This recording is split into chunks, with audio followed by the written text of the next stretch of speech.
लगी है, भूख लगी है। खाने की कोई व्यवस्था नहीं दिखाई दे रही। कहाँ से लूँ खाना? किसी से मांगता हूँ, मांगना ही पड़ेगा। खाए बिना तो जीवन नहीं है। देखता हूँ। ये वाला माइक उनको दे देना, वो वाला उनको उनसे दे देना। माई दिखाई दी, ये उनको दे देना। माई से खाना मांग लेता हूँ। माई, बहुत भूख लगी है, बहुत भूख लगी है, खाना दे दो। हाँ हाँ बाबा, हाँ आओ बैठो ठीक है। बाबा। ठीक है माई, मैं आपके लिए भोजन लेके आती हूँ। ठीक है माई। बैठ जाता हूँ। भली औरत। ये लो बाबा, भोजन कर लो। ठीक है माई, ठीक है माई, खा लेता हूँ। बाबा, हाँ माई। बुरा बोलो। ना मानो तो एक बात कहूँ। हाँ हाँ बोलो। बाबा, हमारे राज्य में धर्मशालाएं बनी हुई हैं। हाँ तुम जगह जगह मांग के खाने से अच्छा है वहाँ जाकर रहो, तो तुम्हें मुफ्त में खाना दिया जाएगा। वहाँ साधु और सन्यासियों के लिए ही है वो। ये बात माई ठीक कही आपने। जाओ बाबा। बिल्कुल ठीक कहती हो। मैं कोशिश करता हूँ। ठीक है बाबा। ठीक है, जाता हूँ धर्मशाला में। माई ने अच्छी बात बताई है। ठीक है, धर्मशाला खोज लेता हूँ, शायद कहीं दिखाई देगी।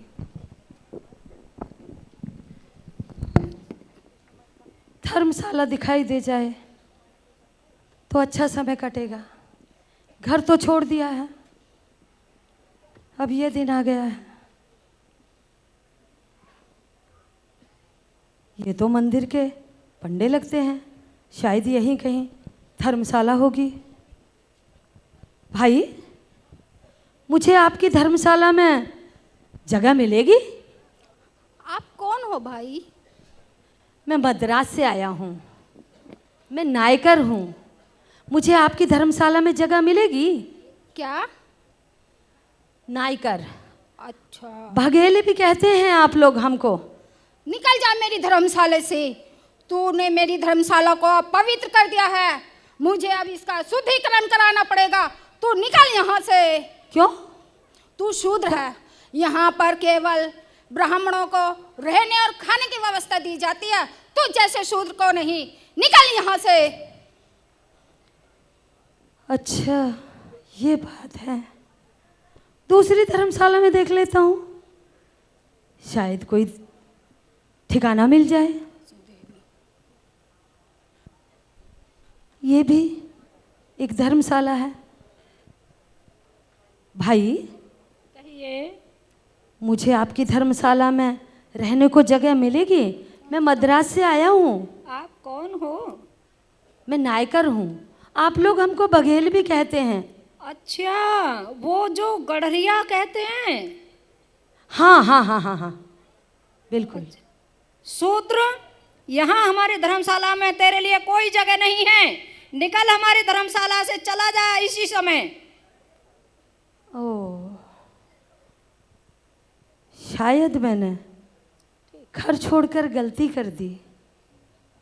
मुझे इतना अपमान, इतने गैर लोगों से सुनना पड़ रहा है। शायद गलती तो की है, लेकिन भूख लगी है। खाना तो मिला नहीं। देखता हूँ, ये क्या, यहाँ तो खाना मिल रहा है, मुझे भी खाना मिलेगा। मैं भी लाइन में लग जाता हूँ, लग जाता हूँ। मेरी भी बारी आ गई, मुझे भी खाना दे दो। वेशभूषा से तुम ब्राह्मण तो नहीं नजर आते। कहाँ से हो, कौन हो? मैं मद्रास से आया हूँ, और भेड़ पालक भी कहते हैं। आपको पता है, भेड़ की ऊन से कंबल, स्वेटर, शॉल बनाए जाते हैं। पीछे पीछे हटो, दूर जाके खड़े हो। शूद्र हो तुम, और यहाँ तुम्हारे लिए खाना नहीं है। पता नहीं कहाँ कहाँ से आ जाते हैं। तुमने किसी को हाथ तो नहीं लगाया? सारा खाना फेंकना पड़ेगा हमें। शूद्र हैं, यहाँ आ जाते हैं मांगने के लिए। यहाँ तुम्हारे लिए कोई जगह नहीं है, यहाँ मत आया करो। पिता की डांट और पीठ में ही ठीक था। इतनी पिटाई तो मुझे इतना दुख नहीं हुआ, कष्ट नहीं हुआ, जितना इतना अपमान सहकर हुआ। मुझे पुनः अपने घर जाना चाहिए। मैं थोड़ा अपने आप को बदलूँगा, थोड़ा व्यवहार बदलूँगा और फिर जो मुझे करना है करूँगा। लेकिन मुझे घर जाना चाहिए, घर ही जाना पड़ेगा। घर चला जाता हूँ वापस।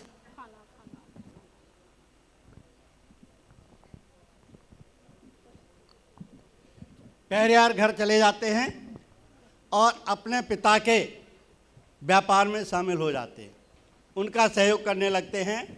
अब सहयोग करते करते बहुत दिन बीत जाते हैं। इधर कांग्रेस जो है शेड्यूल कास्ट का मतलब उत्थान करने के लिए तरह तरह के ड्रामे बनाती है और पहरेदार उसमें शामिल हो जाते हैं। या दूसरी तरफ क्या किया कि यहाँ पर जो है 1920 में स्कूल खोल दिए गए थे, सभी के लिए थे, लेकिन वहाँ जो है स्कूलों में क्या भेदभाव होता है वो इस नाटक के माध्यम से दर्शाया जा रहा। आप देखिए। भाइयों, आपको अपने बच्चों को सरकारी विद्यालयों में नहीं भेजना चाहिए। क्यों? क्योंकि अंग्रेज हमारे बच्चों को अंग्रेजी माध्यम से शिक्षा देकर अधिक समय तक गुलाम बनाए रखना चाहते हैं। अच्छा, हमें तो पता। हाँ, और ये बात यहाँ तक होती तब भी ठीक था, हम सह लेते।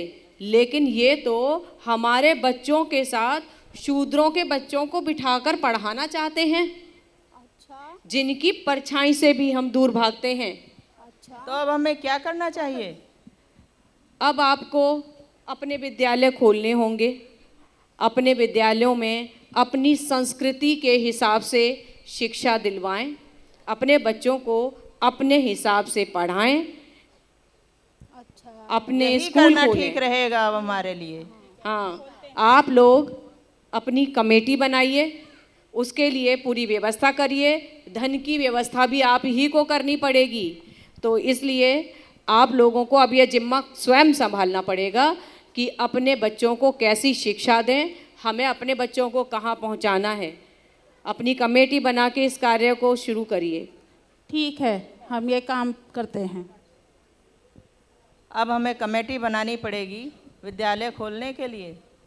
बिल्कुल बनानी पड़ेगी, अगर कार्य ढंग से करना है तो। स्थानीय कमेटियां बना ली जाती हैं और जगह जगह स्कूल खोल दिए जाते हैं। उसको कुछ तो लोग अपना कलेक्शन करते हैं, कुछ कांग्रेस की वर्किंग कमेटी जो है उन्हें मतलब सहयोग के रूप में पैसा देती है। और पैसा से क्या क्या होता है, कितना भेदभाव स्कूलों में बच्चों के साथ होता है, वो इस नाटक के माध्यम से दर्शाने की कोशिश की है।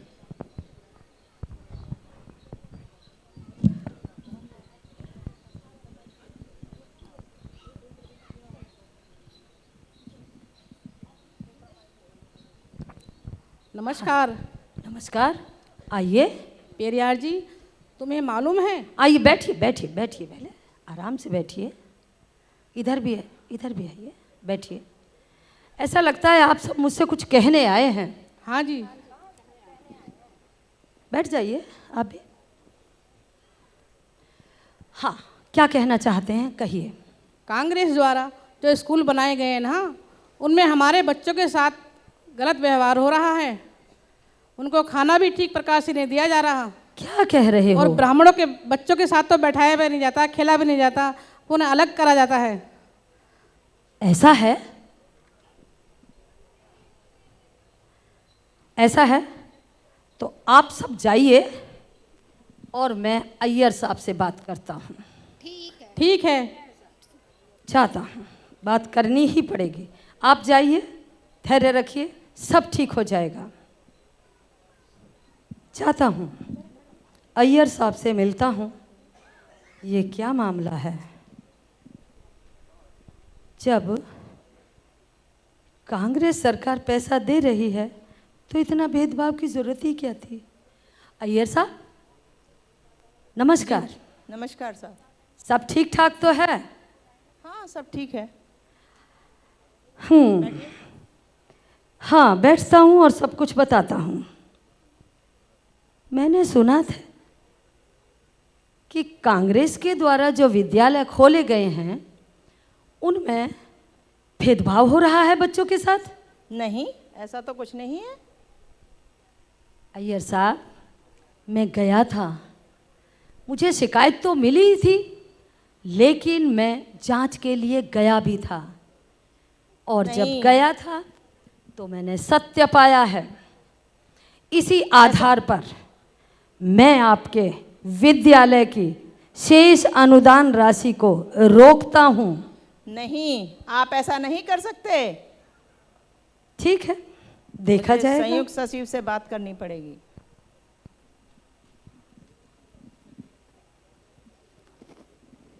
नमस्कार सर। नमस्ते नमस्ते। आओ अय्यर साहब, कैसे आना हुआ? बैठो। और सब ठीक है ना स्कूल में? नहीं, कुछ ठीक नहीं है। क्यों, क्या हुआ? पेरियार ने मेरे विद्यालय की अनुदान राशि का आधा भाग रोक दिया है। क्यों? उसकी इतनी हिम्मत, ऐसे कैसे रोक दिया? वो उनके बच्चों के साथ मैंने अलग व्यवस्था की है, खाने पीने की, रहने की, पढ़ाई लिखाई की, उनकी अलग व्यवस्था की है और मैं अपनी प्राचीन व्यवस्था बनाए रखना चाहता हूँ और वो तोड़ना चाहता है। ये तो गलत बात है। वो हमारी प्राचीन व्यवस्था को तोड़ना चाह रहा तो कोई बात नहीं, आप टेंशन ना लें। जो आपकी बाकी की राशि रुकी हुई है हम उसे जल्द से जल्द दिलवा देंगे, आप टेंशन ना लें। धन्यवाद। ठीक है।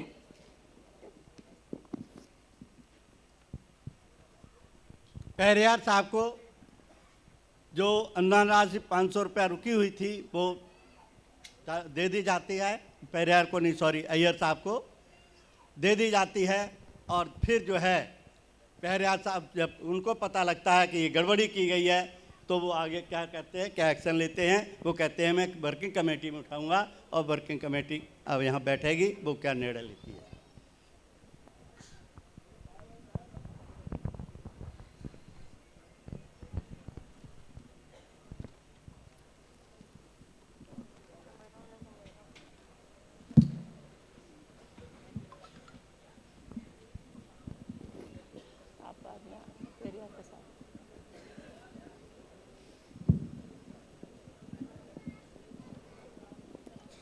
अनुदान राशि तो दे दी गई, ऐसा मेरे संज्ञान में आया है। मुझे वर्किंग कमेटी में जाकर बात करनी होगी। ये मामला क्या है, बात करता हूँ। हाँ चलो भाई आ जाओ।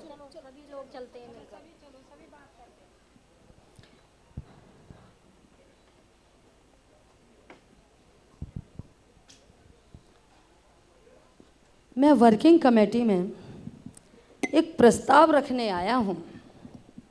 कैसा प्रस्ताव?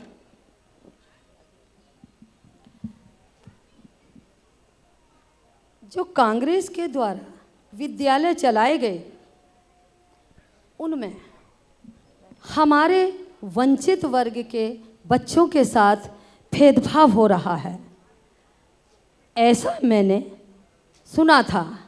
लेकिन मैंने जाकर जांच की, बिल्कुल सत्य पाया।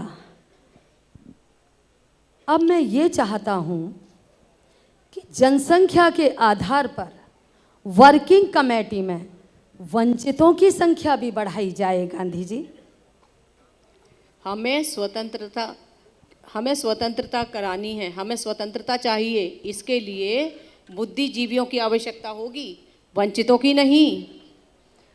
तो आपको ब्राह्मण धर्म खत्म कर देना चाहिए। क्यों? ब्राह्मण धर्म क्यों खत्म कर देना चाहिए?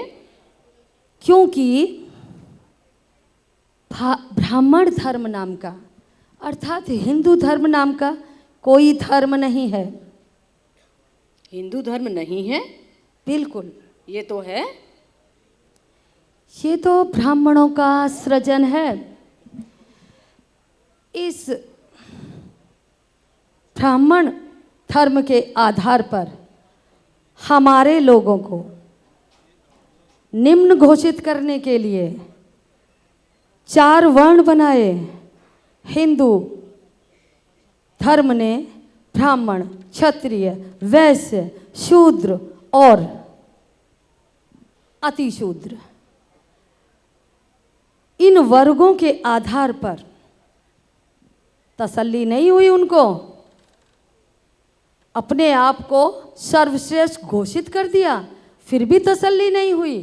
फिर उन्होंने अनेक जातियों में समाज को बांटने के लिए जातियों में बांट दिया अलग अलग, और हम आपस में एक न रह सकें, इसलिए हिंदू धर्म के ये जो वर्ण व्यवस्था चालू की, इस वर्ण व्यवस्था और जाति व्यवस्था ही हमारे देश में विदेशी आक्रांताओं के आने का और गुलामी का सही कारण है।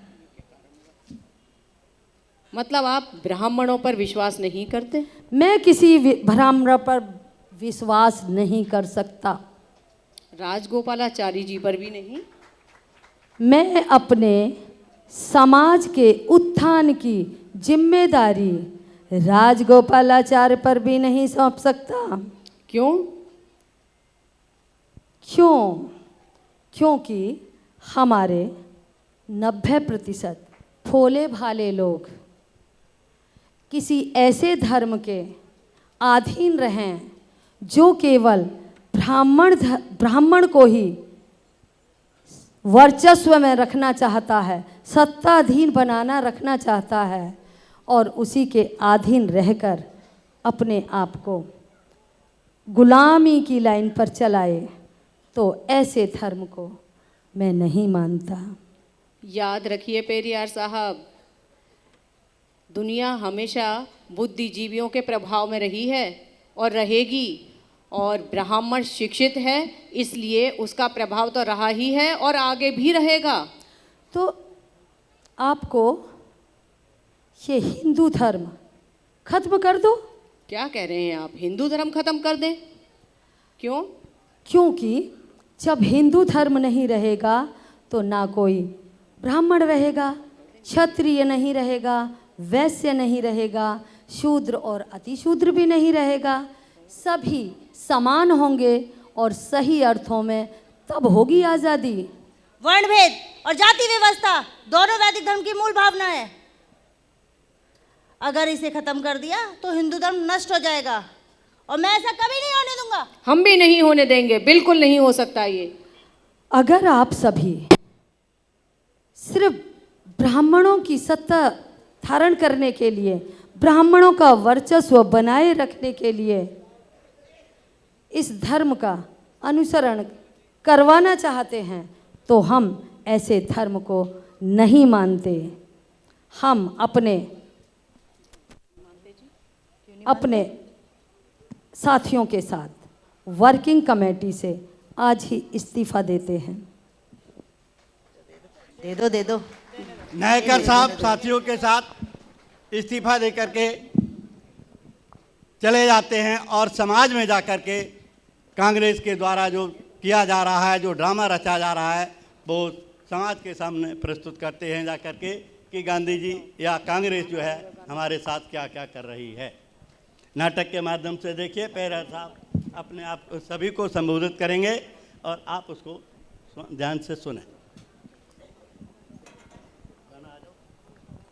मूल निवासी जाग उठो तुम, मैं अपने मूल निवासी जाग उठो तुम। मैं अपने समाज को पहले समझाऊंगा। अपने समाज को समझाने के लिए साथियों, कांग्रेस वंचित समाज का, शूद्र समाज का भला करना ही नहीं चाहती। वो तो कैसे? मुक्ति का आंदोलन केवल इसलिए चला रही है कि ब्राह्मणों की सत्ता हासिल हो सके। वो, अब बैठिए साथियों, वो तो हम सबको जाति भेद वर्ण व्यवस्था में बांट कर रखना चाहती है ताकि हम सब गुलाम बने रहें और जिस तरीके से उनकी गुलामी करते रहे हैं आगे भी करते रहें। ऐसा वो इसलिए चाहते हैं कि ब्राह्मण हमारे देश के मूल निवासी नहीं हैं, वो तो विदेश से आए हुए हैं। वो नहीं चाहते। उन्होंने हमारे ही पूर्वजों को, हमारे ही नायकों को धोखे से हत्या कर दी और देवी देवता बनाकर हमारे सामने रख दिया और इतना भय हमारे अंदर बैठा दिया कि हम उनका विरोध ना कर सकें और उनकी गुलामी बनाए रखी जाए। तो अब हमें क्या करना चाहिए? हमें आपस में एक दूसरे के साथ मिलकर रहना है और ये जो त्योहार हैं इनको नहीं मनाना है। आप सब क्या त्योहार का मतलब जानते हो? नहीं जानते ना? त्योहार का मतलब है तुम्हारी पराजय। हमारे ही पूर्वजों की पराजय का हम जश्न मनाते हैं क्योंकि हम नासमझ हैं, हमें जानकारी नहीं है और उन्हीं के द्वारा बनाए गए काल्पनिक देवी देवताओं को अपना मानकर पूजते रहते हैं। उनके अंदर जो देवी देवताओं का डर हमारे अंदर बैठाया है ना, इसको खत्म करने के लिए मैंने एक उपाय सोचा है। आप सब मेरे साथ दृढ़ता के साथ बने रहें और आइए। चलो ठीक है, चलो आइए, देखो ये देवी देवता, ये काल्पनिक देवी देवता, ये कुछ नहीं कर सकते। ये कुछ नहीं कर सकते। अच्छा, चलो निकालो इन्हें अपने घर से बाहर। देखो देखो, मैं इनको पीटता हूँ, ये कुछ नहीं कर सकते। देखो देखो, अरे कुछ नहीं, ये नहीं है, अरे ये कुछ नहीं कर सकते। अरे घर से बाहर ना निकालो ऐसे देवी देवताओं को। इन्हें घरों से निकाल के बाहर फेंको। देव नहीं हमारे हैं, पूर्वजों के हत्यारे हैं। देव नहीं हमारे हैं, पूर्वजों के हत्यारे हैं। घर से इनको दो निकाल। ये नारे आप लोग जीवन भी बोल होगा सकते जबी हैं। निहाल। जो नारे बोले जा रहे हैं आप लोग भी बोल सकते हैं। देव नहीं हमारे हैं, पूर्वजों के हत्या। देव नहीं हमारे हैं, पूर्वजों के हत्यारे हैं। देव नहीं हमारे हैं, पूर्वजों के हत्यारे हैं। देव नहीं हमारे हैं, पूर्वजों के हत्यारे हैं। इन्हें घरों से देव निकाल, जीवन होगा तभी निहाल। इन्हें घरों से देव निकाल, जीवन होगा तभी निहाल। इन्हें घरों से देव निकाल। जीवन होगा तभी निहाल। ब्राह्मण के गुण केवल 3, धन धरती शिक्षा ले छीन। ब्राह्मण के गुण केवल 3, धन धरती शिक्षा ले छीन। ब्राह्मण के गुण केवल 3, धन धरती शिक्षा ले छीन। भारत के सभी 85 मूल निवासी, मूल निवासी, हम भारत के सभी 85 मूल निवासी, मूल निवासी, भारत के सभी 85 मूल निवासी, मूल निवासी, मूल निवासी जिंदाबाद, जिंदाबाद, जिंदाबाद। ब्राह्मणवाद भागेगा जब मूल निवासी जागेगा। मूल निवासी जागेगा, मूल निवासी जागेगा तो ब्राह्मणवाद भागेगा। मूल निवासी जाग उठो तुम, मूल निवासी जाग उठो तुम, मिलकर साथ में गाओ, पाखंड हटाओ और देश बचाओ, पाखंड हटाओ और देश बचाओ, पाखंड हटाओ और देश बचाओ। मूर्ति पूजा ये तो सब मिथ्या है भाई, मूर्ति पूजा ये तो सब मिथ्या है भाई। पेरियार जीवन भर कहे समझाई, पेरियार जीवन भर कहे समझाई। देवी देवता राम कृष्ण को, देवी देवता राम कृष्ण को अब सबको हटाओ, पाखंड हटाओ और देश बचाओ, पाखंड हटाओ और देश बचाओ। झूठे इतिहास में है हमको फसाया, झूठे इतिहास में है हमको फसाया। अब गुलाम हो तुम समझ में ना आया, अब तक गुलाम हो तुम समझ में ना आया। किसी के बाप में हिम्मत है तो, किसी के बाप में हिम्मत है तो सिद्ध करके दिखाओ, पाखंड हटाओ और देश बचाओ, पाखंड हटाओ और देश बचाओ, पाखंड हटाओ और देश बचाओ, पाखंड हटाओ और देश बचाओ।